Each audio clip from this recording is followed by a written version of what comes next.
Hello everyone from Math 2200, Discrete Mathematics. It's Professor Wenson here again with a video on your ZyBooks Section 6.2 titled Properties of Binary Relations. So, we saw in 6.1 an introduction to binary relations and different ways to represent them, either as a statement in words, how are elements of one set related to elements of another set, as a arrow diagram, or a digraph, a directed graph, right? If it's a relation from one set onto itself, right? Where the domain set and target set are the same, you have a directed graph. As a matrix, right? We saw that as well. And as a set of ordered pairs, because that's really what a relation ends up being, is a set of ordered pairs. It's a subset of some Cartesian product of two sets. So in this section, we're going to take a look at those binary relations, some examples, and talk about certain properties that binary relations can have.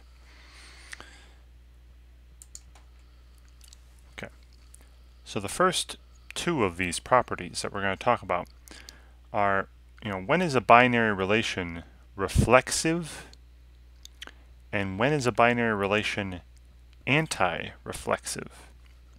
Two separate things. They're pretty closely related, but they are separate properties. So suppose that R is a binary relation on a set A. R is called reflexive if and only if for every element of A, X is related to X. Right, so this here, right, this means that every single element of the set is related to itself. So if you were looking at a graph, a directed graph, every single element on the graph would have a self-loop. Right. So notice that the definition of reflexive is a universal statement, right, for every. So in order for a binary relation to be reflexive, every element in the set must be related to itself. In order to show that a relation is not reflexive, it is only necessary to show that there is one particular element of A that is not related to itself. Right? Show that there's one element of the set that wouldn't have a self-loop. And then that would show that the relation was not reflexive. Their example is, suppose that the domain for a relation is a set of people. And then the relation is this. Person X is related to person Y if X has the same biological mother as person Y. This relation is reflexive because every person must have the same biological mother as him or herself. Right? Every single person would be related to themselves in this relation because, you have the same biological mother as yourself. Okay. So that's an example. That would be an example of a reflexive relation. Now, if nobody is related to themselves, that's called anti-reflexive.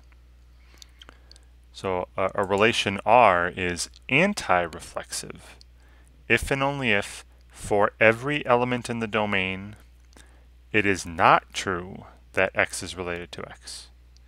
All right, again, this is another universal statement here. So this means that every single element in the set is not related to itself. So if you were to look at a directed graph or a digraph, none of the elements would have a self-loop. Right, and if that's the case, that relation would be called anti-reflexive. Right, so the definition of anti-reflexive is also a universal statement. in order for a binary relation to be anti-reflexive, every element in the set must not be related to itself. And then in order to show that a relation is not anti-reflexive, you only have to show that there is an element that is related to itself. Right? Show that there's just at least one element out there with a self loop. And that particular relation would not be anti-reflexive. Now, be careful. There's reflexive, not reflexive. There's anti-reflexive, not anti-reflexive. Now, not anti-reflexive doesn't mean reflexive, as silly as that might sound.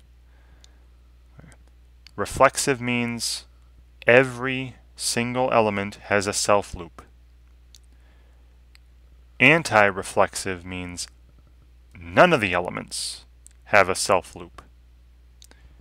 So if you have some elements with a self loop and some elements without a self loop, then you are neither of these things. A relation can be neither of these things. All right, so I show you this in this pictures here. Now you can play the animation. I'll just read them. So look at this first picture here. You have a relation represented here in this directed graph on a set A with elements A, B, C, and D, and E.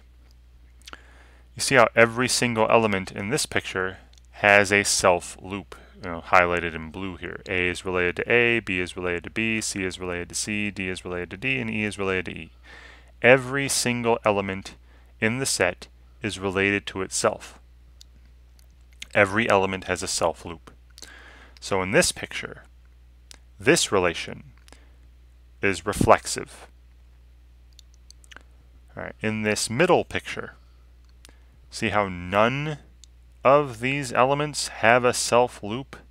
So A is not related to itself. B is not related to itself. C, D, E, none of the elements are related to themselves. So in that case, the picture of this relation pictured is anti-reflexive. And then if you look at this third picture, you see how A is related to itself, B is related to itself. You got a couple elements with a self loop, but then you have elements without a self loop. C is not related to itself, D is not, E is not. So this has some that are, some that aren't related to themselves. So this particular relation, represented by this picture, is neither reflexive nor is it anti-reflexive. It's neither of those things. Okay. All right. So let's take a look at some examples. All right, in the next activity, and I'll go to some paper for some of these. So in this activity, the domain for each relation described below is the set of all positive real numbers. All right, so these are all relations from the positive real numbers, to the positive real numbers. Select the correct description of the relations. All right, here x is related to y if y equals x plus 1. So I'm going to go to some paper, and we'll take a look at just now there's infinitely many values here, right? The set is all positive real numbers. So I can't possibly make a graph. But we'll go over a few examples and see if we believe for ourselves, is this relation reflexive, is it anti-reflexive, or neither? Right. So here's the relation being described in number 1. I call R, capital R is a relation on the set of positive real numbers, right? This R plus, double bar R plus. And X is related to Y. One positive real number is related to another positive real number if Y equals X plus 1. So the first question I'll ask is R, this relation, reflexive? All right, so for every x, for every positive real number, is x related to itself?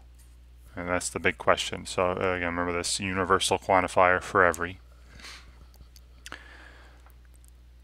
So, you know, is 2 related to 2? I don't know, just picking out. So is 2 related to 2? Yeah, or is 2 equal to 2 plus 1? No. So right away, I can tell you that this is not reflexive, just from this one counter example. Right, 2, you know, no number is equal to itself plus 1. Right. So no number is related to itself. So this is not reflexive.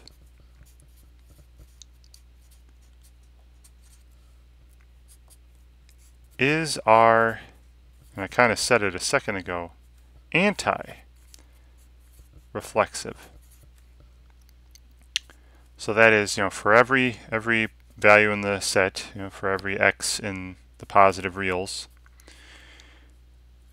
is x not related to itself? I'll put a slash through this. Well, yeah, you said it. You know, I said it a second ago. If x were related to x, if x were related to itself for some positive real number, that would mean that x is equal to x plus 1, which would in turn mean that 0 must be equal to 1, which is impossible. Right, you get a contradiction. Right? So there can't be a number that's related to itself. So if you were making a graph or something, none of the real numbers, positive real numbers, would have a self loop. So this is the answer to this is yes. Right, no real number, no positive real number would be related to itself in this relation. Right, so back here, reflexive, no, not reflexive. No number is related to itself, anti-reflexive. Okay. How about this one? Now this one I'll talk out loud. Right. Same set, positive real numbers is the domain here. All right, so this time the relation is this. X is related to y if y equals 1 divided by x. So if y is equal to its reciprocal, right, the reciprocal of x. If y is equal to the reciprocal of x. So reflexive would mean every positive real number is equal to its reciprocal. You know, x equals 1 over x for every x. No way. 2 is not equal to 1/2. 3 is not equal to 1/3. So it's not reflexive. Is it anti-reflexive? Well, I said it a second ago. If x is equal to 1 over it, are there any numbers, any positive real numbers, that are equal to their own reciprocal? Actually, there are. The number 1. 1 is, you know, if this was x equals 1 over x, x equals 1 would work. 1 is equal to its own reciprocal. So, you know, it's not reflexive because, you know, not every number is equal to its own reciprocal. It's not anti-reflexive because, you know, the number 1 is equal to its own reciprocal. If it were anti-reflexive, there would be no number equal to its reciprocal. So it's neither of these.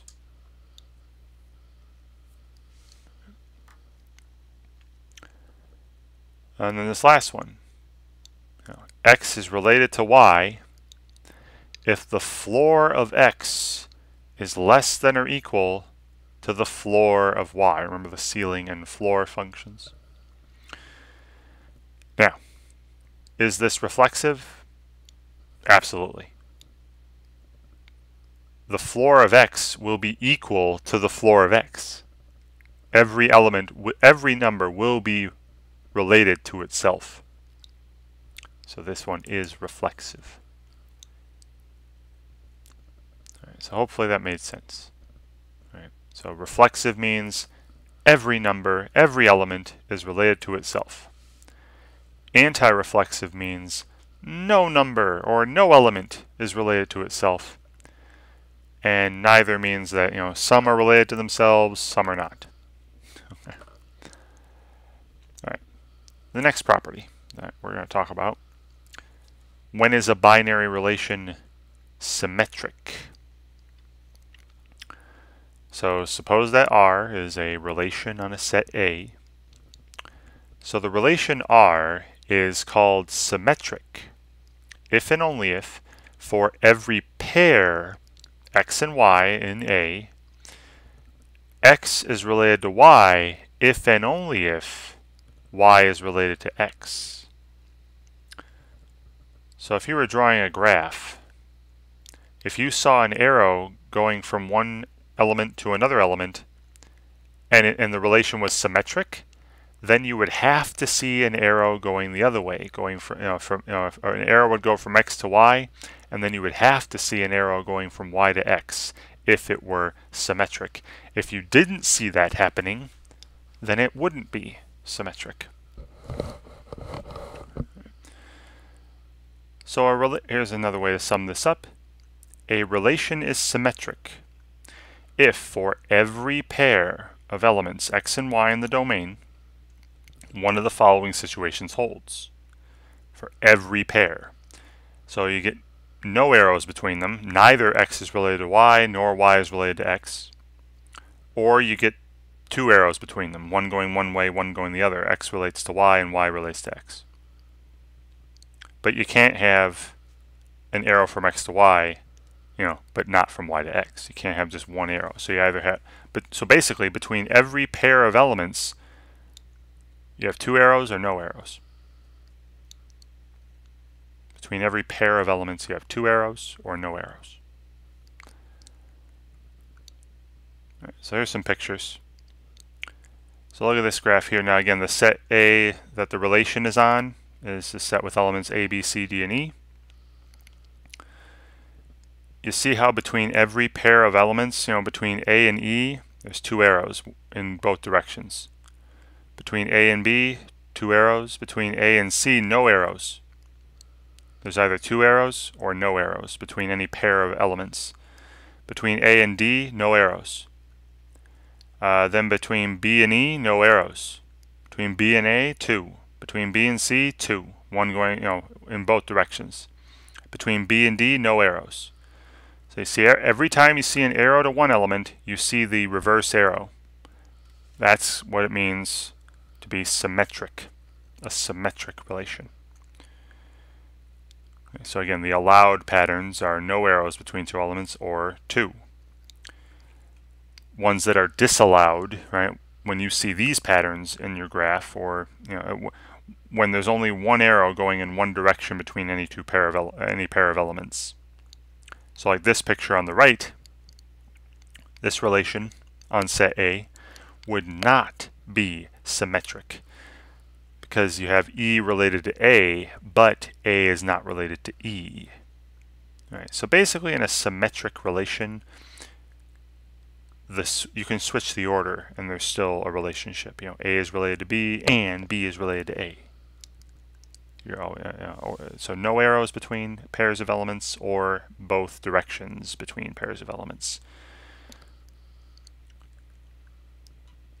All right.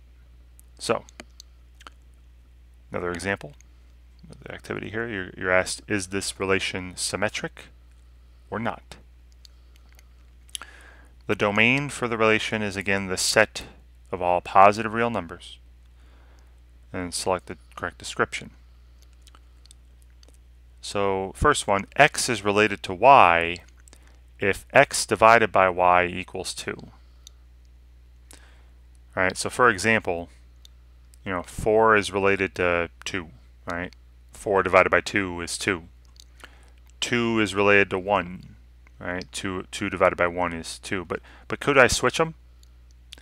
2 is related to 1, right? 2 divided by 1 is 2. But is 1 related to 2? Is 1 divided by 2 equal to 2? No, 1 divided by 2 is a half, not 2. So I've got some scenarios here where you got an arrow in one direction, 2 is related to 1, but you don't have the arrow going back. You don't have 1 related to 2, so this is not symmetric. And they use 6 and 3 as their example. How about x is related to y if y is the reciprocal of x? So you see, if I solve this, if y is 1 over x, wouldn't x be 1 over y? You know, two numbers are reciprocals of each other, right? You know, 3 would be related to 1/3, 1/3 would be related to 3. 5 would be related to 1/5, 1/5 would be related to 5, right? You know, reciprocals go back and forth. So this would be an example of a symmetric relation. Because if you have an arrow going one way, you're going to have the arrow coming right back for every pair of numbers, every pair of positive real numbers. Okay, so that was a description of symmetric relations and what you're looking for. Then you have anti-symmetric relations. All right, so this one, suppose that R is a relation of set A again. Right? R is called anti-symmetric if and only if, for every pair x and y in the set, if x and y are not the same, right? So don't look at two of the same value. Right? If x and y are not the same, then it cannot be the case that x relates to y and y relates to x are both true. All right, so if you look at, again, if you, this is all this is saying is that if you look at two different elements, then you can't have that forward and backward arrows. You can't have both x relate to y and y to relate to x. So another way they sum that up here, you know, a relation is anti-symmetric if for every pair of distinct elements, right, because the x is not equal to y, you look at every pair of different elements in the domain, one of the following situation holds. You know, x relates to y, but you know, not the other way around. So you have, you know, you're going to have one arrow in one direction. Or y relates to x, but not the other way around, or no arrows. So you have either no arrows or one arrow, but not two. All right. No arrows or one arrow, but not two, not in both directions. So look at the pictures here. All right, again, you can read the rest of this. So like this one here. This relation. See, if you look at any pair, so, and there's lots of pairs, you know, A and B have, you know, one direction but not the other. A and C have, you know, C to A but not A to C. A and D have A to D but not D to A. A and E have E to A but not A to E. And then B to C has, you know, has just, again, arrows in one direction but not the other. Or no arrows at all, right? B to D has no arrows at all. Same with B to E. C to D has, you know, has D to C but not C to D. Right? C and E has E to C but not E to C. If you look at this graph, look at this picture, look at this relation, every single pair of different elements has either one arrow between them or no arrows between them. But not both directions. That's an anti-symmetric relation. So again, the allowed patterns here, see either no arrows between them or just one arrow between them for every pair of different elements. Now, if you do happen to see a pair of different elements with two arrows between them, then it's not anti-symmetric. Now be careful. Not anti-symmetric doesn't mean symmetric. Like this picture here. This relation would not be anti-symmetric because here's a pair of different elements, B and C, where you have both directions. C goes to B, B goes to C. So it's not anti-symmetric. But that doesn't mean that it's symmetric. Because if it were symmetric, every arrow you see would have a reverse one. You know, E to A would have, there should be A to E then if it were symmetric. But that's not happening either. So this one is not symmetric and not anti-symmetric, so it's neither.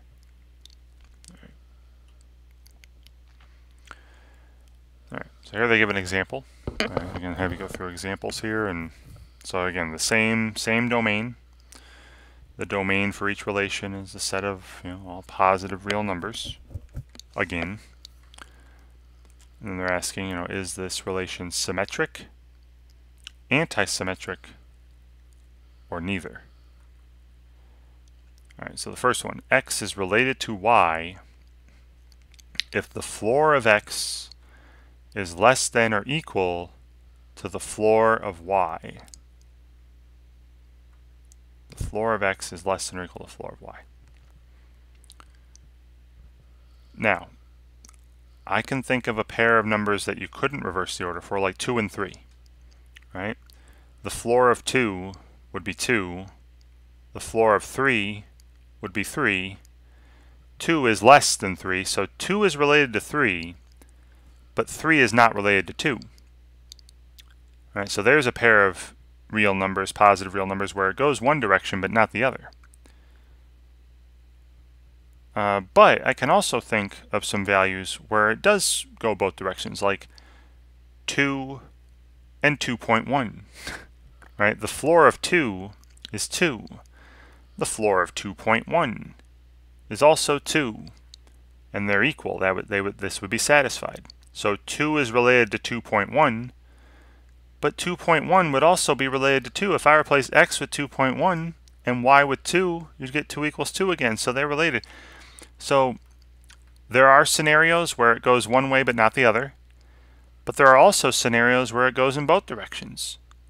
So this is neither symmetric nor anti-symmetric. Because if it were symmetric, right, it would always go in both directions, one way and then the other. I could switch the order and they'd still be related. If it were anti-symmetric, it would never go in both directions. But I just explained to you that I have some cases where it goes in one direction but not the other, and then I have other cases where it goes in both directions. So it's a mixture. So neither one of these. Number 2, x is related to y if x plus y equals 1. This is symmetric.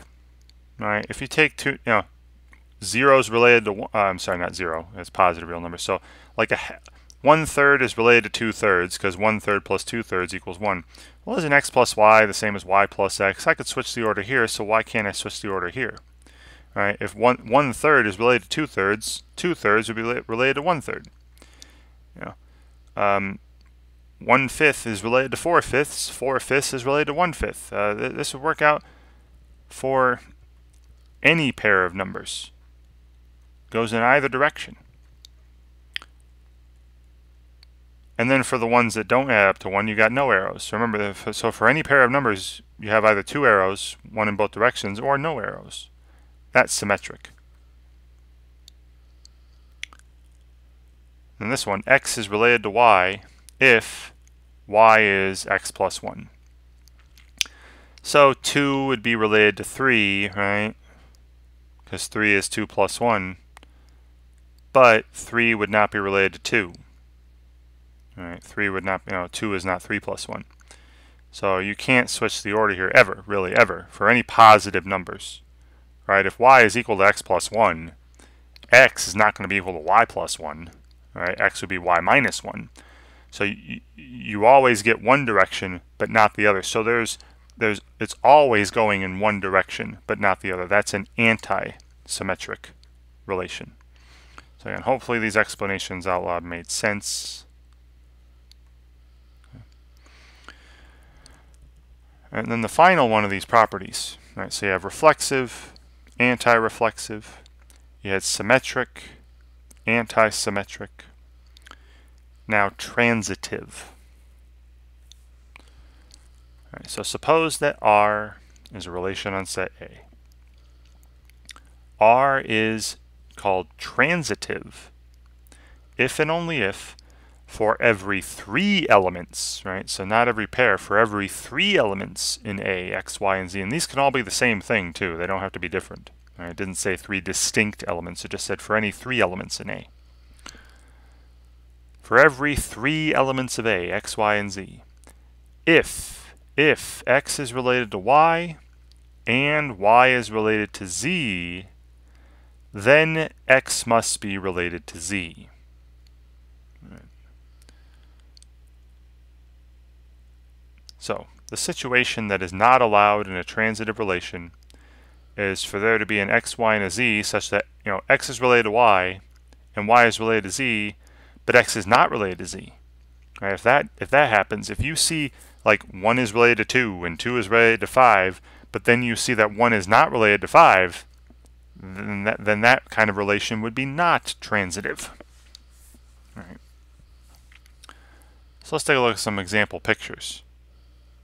All right. So this picture here. Now again, you gotta look at it carefully, right? This is supposed to be for every 3 elements.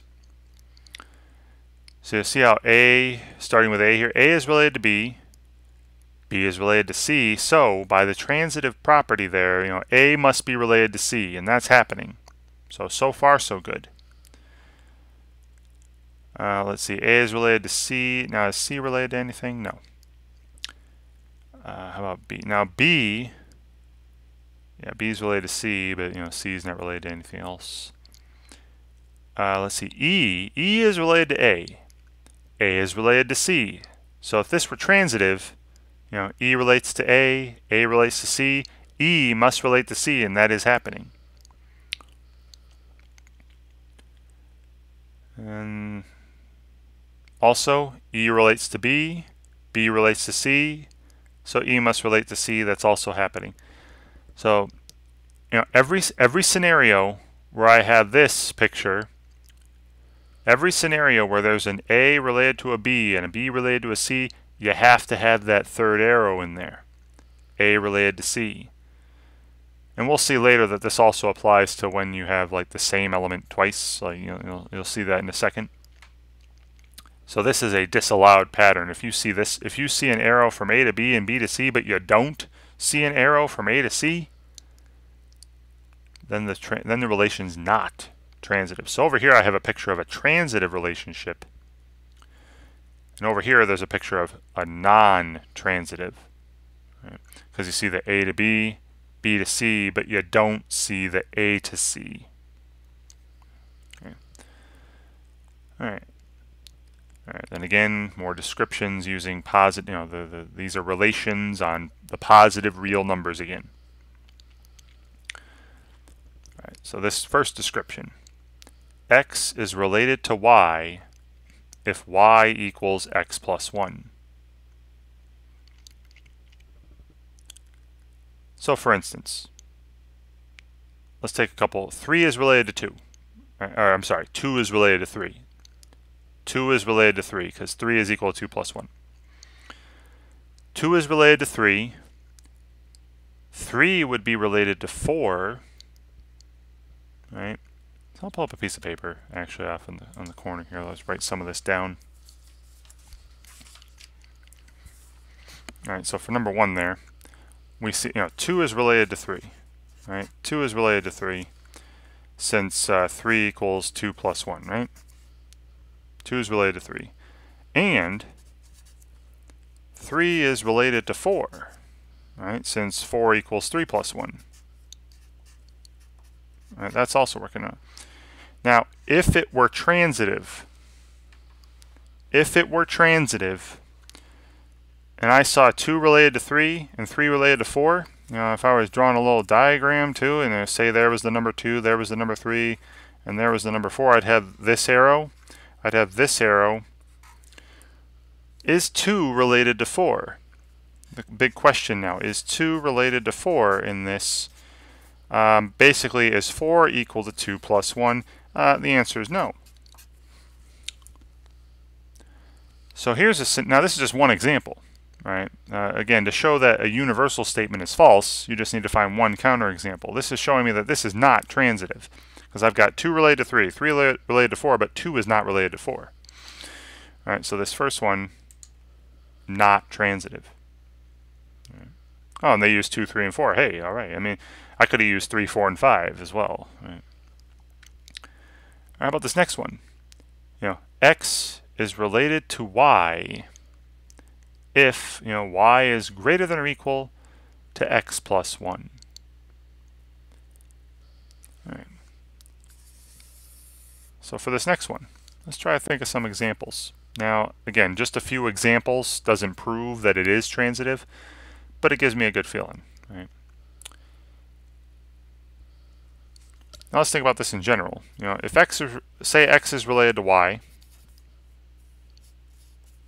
that means that Y is greater than or equal to X plus 1. And suppose Y is related to some Z, right, that would mean that Z is greater than or equal to Y plus 1. Right. Would that imply that X is related to Z? Right. Would that mean that Z must be greater than or equal to X plus 1? Well, and X, Y, and Z are all positive real numbers here. All right, now if these two are true, and Y is greater than or equal to X plus 1, then this would imply that Z is greater than or equal to X plus 2. All right, which is definitely greater than or equal to X plus 1 since 2 is greater than 1. So yes, it does look like this would be true for any X, Y, and Z. It looks like this would be transitive. Let's see some examples of this, right? Let's see, 3 would be related to 4, right? Since 4 is greater than or equal to 3 plus 1. And then 4 would be related to, I don't know, 7. Because 7 is greater than or equal to 4 plus 1. And then is 3 related to 7? Yeah, 7 is greater than or equal to 3 plus 1 for sure. All right, now that's just one example. That's just one example. I mean, that's not proving anything. What I've done here proves it. Right, when you use the general letters, I've shown that if Y is greater than or equal to X plus 1 and Z is greater than or equal to Y plus 1, then Z must be greater than or equal to X plus 1. Right? X must be related to Z. So this is indeed transitive. All right, and they show the same basically kind of thing I did there.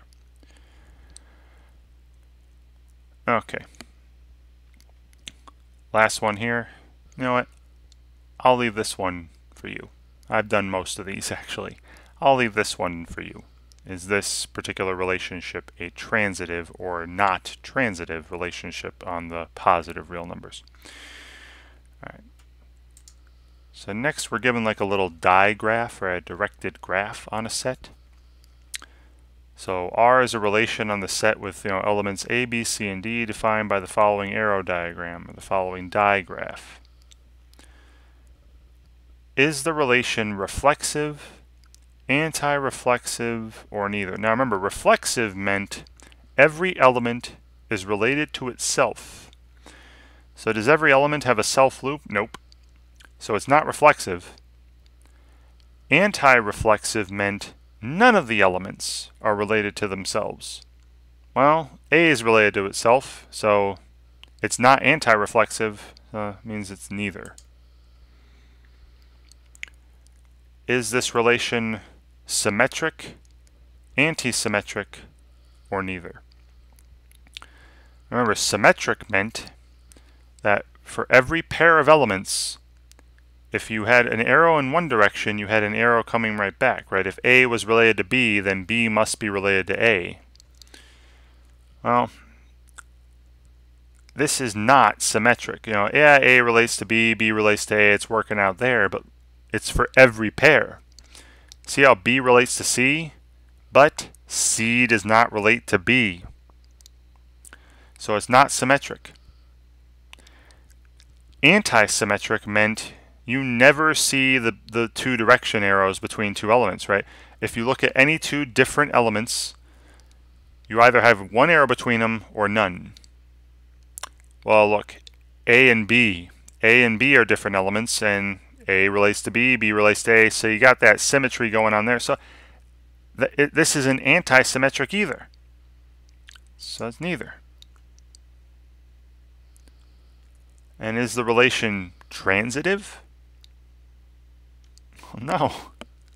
Remember, transitive means for every three elements, if A relates to B and B relates to C, then A must relate to C. And this is for every three, not just A, B, and C.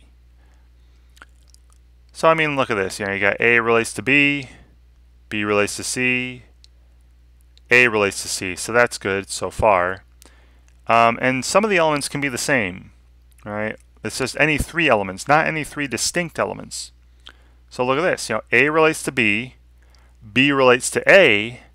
So if it were transitive, A would relate to A, and that is happening. Same thing the other way around. B relates to A relates to B, so if it were transitive, B would have to relate to B, and it does. But unfortunately, it is not transitive because of these three. See, A relates to C, C relates to D, but A does not relate to D. If you find one mess up like that, it's not transitive. Okay. And they even do the same thing with B. They say B goes to C, C goes to D, but B does not go to D. All right, there's another one, another screw up. It's not transitive. All right, now here, another arrow diagram. Now, this relation is called Q on the set X and Y. Is it transitive? I know what you're thinking, like, hey, transitive means for any three elements in the set. There's only two elements in this set. Remember, some of the elements can be the same. So like, see how X relates to Y and Y relates to X. So if it were transitive, X must relate to X, and it does. Hey, look at that. But you try it the other way around though. See, Y relates to X and X relates to Y. Well, if Y relates to X and X relates to Y and it were transitive, then Y would relate to Y.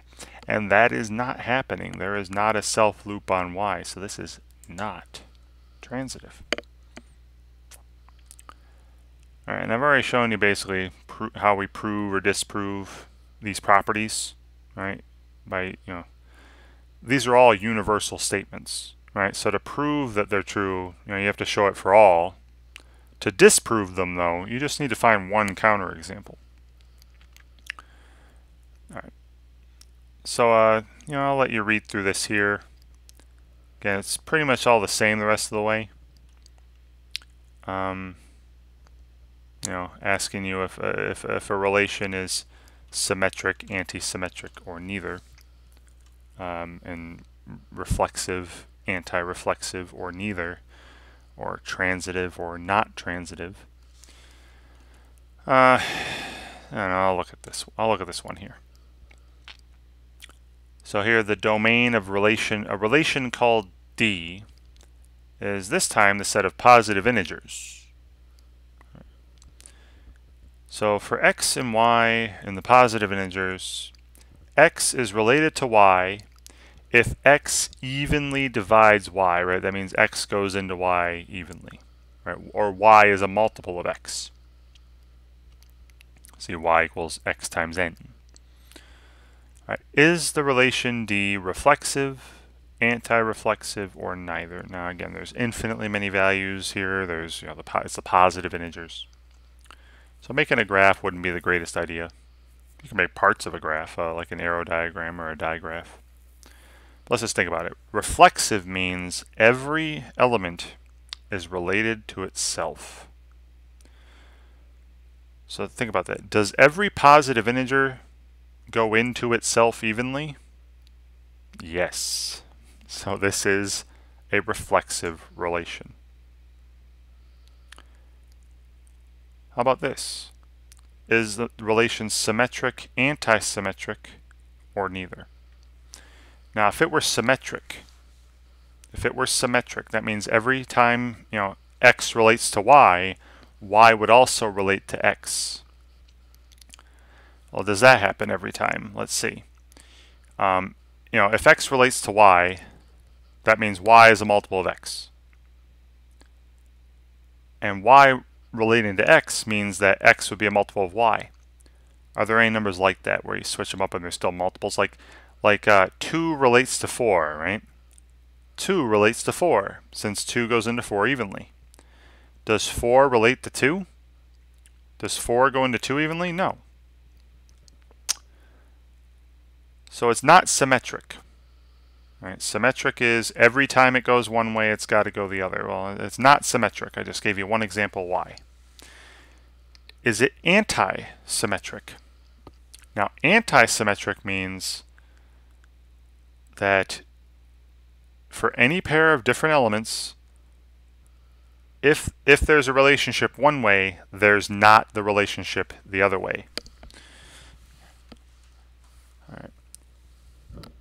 So if I take two different numbers, two different positive integers, if x is going into y evenly, would y ever go into x evenly?